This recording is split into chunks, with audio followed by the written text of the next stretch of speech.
Agora, eu vou usar uma outra função no lugar da função e. Vou voltar como estava antes a função e primeiro. Ó, lembra? O nosso primeiro exemplo de função e retornou falso.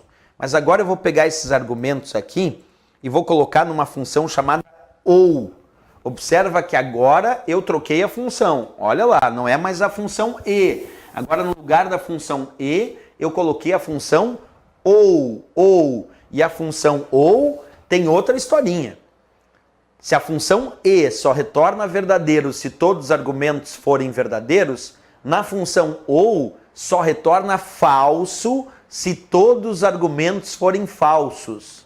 Vou repetir, a função ou só retorna falso se todos os argumentos forem falsos. Então é só eu te perguntar uma coisinha, se a função ou só retorna falso se tudo for falso, então vamos verificar. O primeiro argumento diz A1 menor B1. A1 vale 2, B1 vale 7. 2 é menor que 7? Verdadeiro. Então o primeiro argumento deu verdadeiro. Segundo argumento, A2 é igual a B2? A2 vale 1, B2 vale 4. Então 1 é igual a 4? 1 é igual a 4? Falso. Falso, 1 não é igual a 4. Então, falso deu o segundo argumento. Terceiro argumento, A3 é diferente de B3? Bem, A3 vale 8, B3 vale 9. 8 é diferente de 9? Verdadeiro. 8 é diferente de 9. Então eu tenho o primeiro argumento verdadeiro, o segundo argumento falso e o terceiro argumento verdadeiro. O que diz a regra da nossa função ou? Só retorna falso se todos os argumentos forem falsos. Só retorna falso se todos os argumentos forem falsos. Nesse caso eu te pergunto agora, será que vai retornar verdadeiro ou vai retornar falso? Se só retorna falso, observa, só retorna falso se todos os argumentos forem falsos. Vamos à pergunta então. Eu tenho verdadeiro, falso e verdadeiro. Se nem todos os argumentos forem falsos, então tem que retornar verdadeiro. Porque ela só retorna falso se todos os argumentos forem falsos. E a gente acabou de observar aqui que tem 2 verdadeiros e um falso.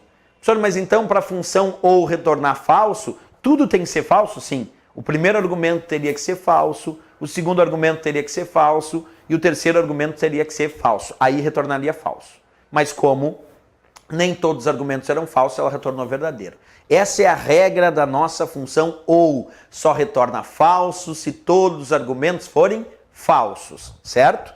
Bem, vamos deixar todos os argumentos falsos então. Vamos fazer ela retornar falso. Vamos pegar esse que diz A1 menor B1, vamos botar A1 maior B1, aí ele fica falso. Olha lá, A1 maior B1. Quando eu botei A1 maior B1, beleza, mudei a função. Aqui onde está diferente, que é o sinal menor seguido do maior, eu vou botar igual. Vou botar igual. Mudei completamente a fórmula. Ainda é a função ou, mas agora eu tenho o primeiro argumento dizendo A1 é maior que B1, A1 vale 2, B1 vale 7. 2 é maior que 7? Falso. 2 não é maior que 7. A2 é igual a B2? 1 é igual a 4? Falso. Falso. A2 não é igual a B2, 1 não é igual a 4. A3 é igual a B3? A3 vale 8, B3 vale 9. 8 é igual a 9? Falso. Não é.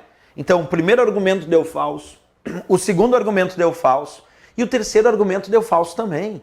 E a função ou, como eu disse, só retorna falso se todos os argumentos forem falsos. Então quando eu der Enter, a resposta vai ser falso aí para a minha função ou, porque ela só retorna falso se todos os argumentos forem falsos. É assim que funciona a nossa função ou, que também é função de análise lógica. A função e só retorna verdadeiro se todos os argumentos forem verdadeiros. E a função ou só retorna falso se todos os argumentos forem falsos.